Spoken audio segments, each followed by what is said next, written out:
மதிய உணவை கட்டி கொண்டு போறாரு, சாப்பிடுறாரு, அவரே அவர் கையிலேயே சாப்பிடுறாரு, யாரும் ஊட்டல, அவர் வாயால அவரே முழுங்குறாருன்ற மாதிரி பெருமையெல்லாம் எல்லாரும் சொல்றது ரொம்ப எல்லாரும் ரசிக்கிறாங்கன்றது தெரியுது.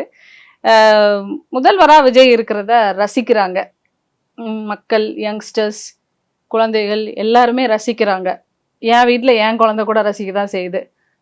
பாத்தியா விஜய் இன்னைக்கு என்ன ட்ரெஸ் போட்டிருக்காருன்னு, பாத்தியா விஜய் இப்படி வந்திருக்காருன்னு, பாத்தியா விஜய் இதெல்லாம் மாத்திட்டாருன்னு அப்படின்னு வந்து குழந்தைகள் சொல்லும்போது அவங்க அதை ரசிக்கிறாங்கன்றது தெரியுது. இதனால வந்து அவங்கெல்லாம் இன்னைக்குதான் அரசியலை பார்க்குறாங்க.